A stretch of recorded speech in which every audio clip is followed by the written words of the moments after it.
Nakibot na lang ang tag-iya sa salakyan nga ginparakan lutang sa poblasyon ay Duanyas, Iloilo nga upod sa negosyante nga si Marigold Hamelo sa pickup truck o kung pick-up nga ginpa-drive sini sa iya mekaniko nga si Wilbert Auditor. Iti bangod sang pagkuha sini sa ilabalay ang sakay lamang sini amo si Wilbert kag helper nga si Jerry Pampag. Sa interview sang Bombo Radio kay Aliasan nga mong tagiya sang salakyan, iya ginpahayag nga ginulam ni Wilbert nga mekaniko sini ang salakyan nga drive test kag ipakayo ang aircon.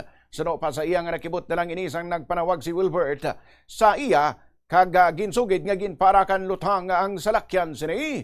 Ginpahayag man niya nga amoy ning unang ation nga natabo ang kangay nga insidente kag nagapati nga nadalahig lang ang iya salakyan. Ginpaginwala naman sini nga saang target sa among pagpanglutang. Bangod suno sa iya wala man inisang kontra kag ginagamit pagani ini ang salakyan nga magkadto sa nagkalain-lain nga lugar sa Iloilo. Siyempre na siya kako kay pagtawag na kanakon.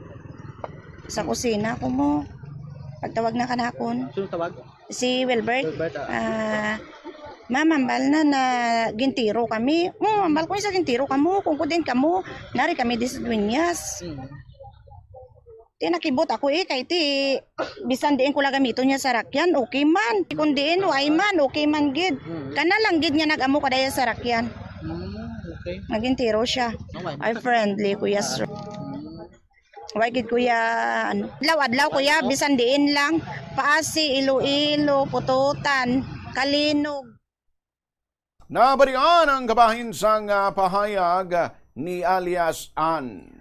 Sa kaangot dira nga balita, nagapati naman ang isa sa mga nagresponde sa insidente nga si alias Ronnie nga ang target sa nasambit nga shooting incident amugid ang negosyante nga si Marigold Hamelo. Sa interview sang Bombo Radio, iyagin pahayag nga sunod-sunod nga lupok sang pusil ang ilan nabatian sa lugar kag sang pagkadto na nila sa ginluntaran sang insidente, nakita nila nga nagadunglay na lang ang ulo sang biktima nga si Marigold kag wala na sang kabuhi. Suno pa sa iya nga nakaagom lamang sang gamay nga pilas ang kaupdanan ni Hamelo. Ginpahayag man ni alias Ronnie nga bangod sa pagkaabriya sang salakyan, nagpundo anay ang mga ini sa talyer kag didto na may nagdulog nga pula nga auto malapit sa ila na hamtangan kag ginpaulanan ang mga ini sang bala. Dugang pa ni alias Ronnie nga kun ang target kun tani sang suspect amo ang iban pa nga sakay, wala tani ginpatamaan sang luthang ang babayi nga si Marigold. Naibaluan nga na-recover sa lugar ang 23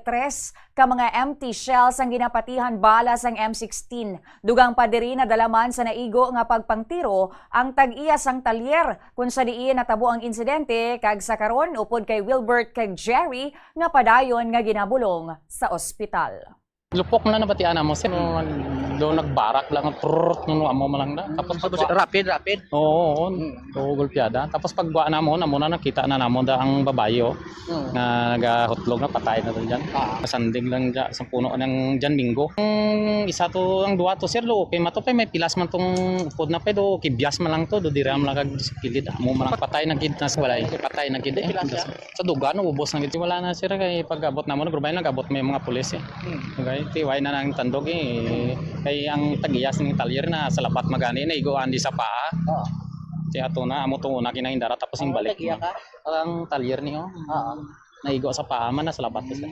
Kung sako la guro babae kay ang upod naman ara man na kung tuyok man nila guro kapatay ara man na.